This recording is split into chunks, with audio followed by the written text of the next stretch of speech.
अब हम सीख रहे हैं तीसरा point. Now we are learning the third point. वचन मन को नया बनाता है। The word of God renews the mind. रोमियो 12वां अध्याय की दूसरी आयत पढ़ेंगे। Romans chapter 12 verse 12, let us read. इस संसार के सदृश ना बनो, Do not be conformed to this world, परंतु मन के नए हो जाने से तुम्हारा रूपांतरिक शरीर भी बदलता चला जाए। but be transformed by the renewing of the mind. परमेश्वर का वचन हमारी सोच को बदल देता है। God's word changes our thinking. परमेश्वर का वचन हमारे दृष्टिकोण को बदल देता है। God's word changes our sight. परमेश्वर का वचन हमारे व्यवहार को बदल देता है। God's word changes our behavior. क्योंकि हम संसार के सदृश्य नहीं हैं। Because we are not the people of this world. हमें परमेश्वर को प्रकट करना है। We need to portray God. हमें परमेश्वर के वचन को लोगों के बीच में लेकर आना We है। need to bring the word of God among the people. जब आप परमेश्वर के वचन को लोगों के बीच में लेकर आएंगे, लोग आप में मसीह को देखेंगे। When you will manifest the word of God among the people, people will see the Christ in you.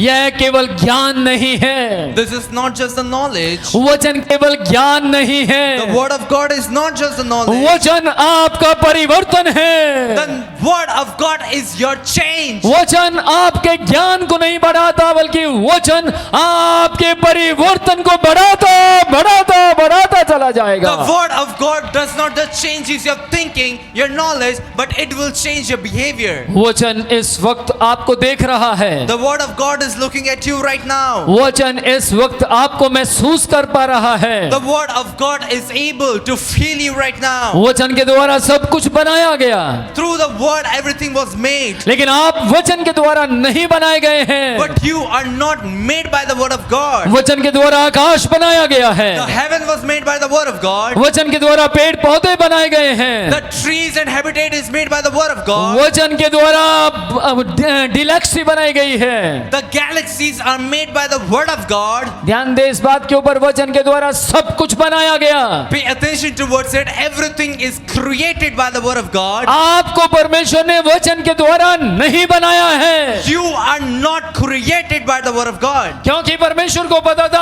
आपको परमेश्वर ने वचन के लिए बनाया है। Because the Lord has created you for the word of God. आपको परमेश्वर ने वचन के लिए बनाया है। The Lord has created you for the word of God. आपको वचन के द्वारा नहीं बनाया, You are not created by the word of God. आपको वचन रखने के लिए बनाया है। You are created so that you can keep the word of God. वचन आप में रहना चाहता है। The word of God wants to stay inside of you. वचन को अपने हृदय में रख ले। Take the word inside of you. और जब वचन आपके हृदय में रहेगा, आपको कोई प्रलोभन नहीं दे पाएगा। When the word will be inside of your heart, no one be able to propose a temptation of the world. Praise the Lord। Praise the Lord. चौथा point, Let us look at the fourth point. वचन आत्मा, प्राण और शरीर को तैयार करता है। The word prepares the spirit, soul and the body. वचन आत्मा, शरीर और प्राण को तैयार करता है। The word prepares spirit, soul and body. वो हमें परमेश्वर के लिए तैयार करता है। He prepares us for the God. वो हमें परमेश्वर के करीब लेकर आता है। He drags us near towards the God. दूसरा तिमुथियुस तीसरा अध्याय की 16 और 17 आयत में क्या लिखा है? Turn your Bible towards 2 Timothy chapter 3 verse 16 and 17. लिखा है, हर एक शास्त्र परमेश्वर की प्रेरणा के द्वारा लिखा गया है God's word says all scripture is God breathed. और यह शिक्षा डांटने, सुधारने और धर्म की शिक्षा देने के लिए लाभदायक है। And is useful for teaching, rebuking, correcting and training in righteousness. याद रखिएगा, वचन हमारे अंदर सुधार लाता है। Pay attention towards it. God's word brings correctness among us. वचन हमारी गलतियों को सुधारता है। The word of God corrects our mistake. वचन हमें आलसपन से बाहर निकालता है। God's word brings us out from the laziness. वचन हमारा मार्गदर्शक है। God's word is our way helper. वो हमें मार्ग के अंदर अच्छी तरह से दर्शाता है कि किस रास्ते पर चलना है। God's word is a guide for us, for our way.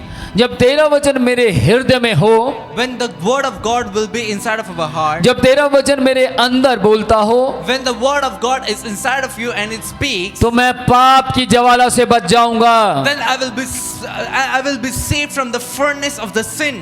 पाप का भाग मौत है, The fruit of the sin is death, लेकिन वचन का भाग जीवन है। but the fruit of the word is life. वचन हमारे जीवन के अंदर सुधार लाता है। The God's word brings correctness in our life. हो सकता है आप पूरी तरह से सुधर नहीं पा रहे हैं, Maybe you're not able to get corrected properly, लेकिन आप पीछे की ओर देखें, आप कितने बिगड़े हुए थे, लेकिन अब आप बहुत ज्यादा सुधर गए हैं। but you look at back how bad you were, but you are corrected so much क्योंकि वचन आपको लगातार सुधारता जा रहा है। because the word is correcting you.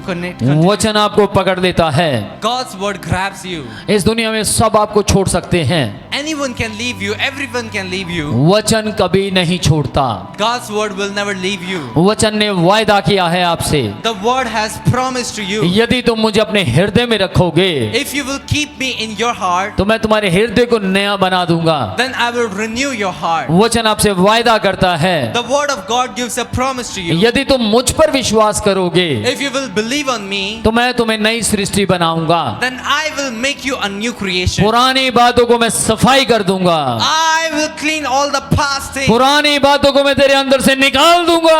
I will cast out all the past things. मैं तुझे नया कटोरा बनाऊंगा, I will make you a new bowl और ऐसा नया कटोरा जिसके अंदर नया नमक रखा जाता हो, and a new bowl in which a new salt is put. और वो नमक क्या करेगा? नगर का पानी, नगर तो अच्छा था लेकिन पानी कड़वा था, और उस पानी को वो मीठा करेगा। And the city was good, but the water was bitter, and that salt will turn the bitter water into the sweet water. परमेश्वर का वचन कहता है तुम जगत की ज्योति हो। The gospel says you are the light of this world. परमेश्वर का वचन कहता है तुम प्रकाश हो। The God says, the word of God says you are the light. परमेश्वर का वचन कहता है तुम पृथ्वी के नमक हो। Gospel said you are the salt of this world. परमेश्वर का वचन कहता है मैं तुम्हारे लिए दीपक हूँ। God's word says I am a lamp for you. परमेश्वर का वचन कहता है तुम संदेशवाहक हो। The word of God says that you are a messenger. परमेश्वर का वचन कहता है तुम राजपदारी याजकों का समाज चुने वंश के सदस्य हो। God's word says you are the people of the royal kingdom. परमेश्वर का वचन कहता है तुम मेरे पुत्र और पुत्रियां हो। God's word says you are my son and my daughter. परमेश्वर का वचन कहता है तुम मेरी सृष्टि हो। God's word says you are my creation. इसलिए मैंने अपनी दृष्टि को तुम पर उंडेल दिया है। Therefore I have poured out my sight upon you. और वो कहता है तुम मेरी सृष्टि हो, And it says you are my creation. और मैं तुम्हें नया नया नया और नया करता चला जाऊंगा। And I will make you new. तेरा वचन मुझे संसार में बल देता है। Your word gives me strength in this world. तेरा वचन मुझे संसार से अलग करता है, Your word separates me from this world. और वो वचन हमें जीवन की ओर लेकर चलता है। And this word takes us towards the life. वो हमें बचाता है, It saves us. वो हमें गलत रास्ते से मोड़ने की ताकत रखता है। God's word has the power to turn you from the wrong way.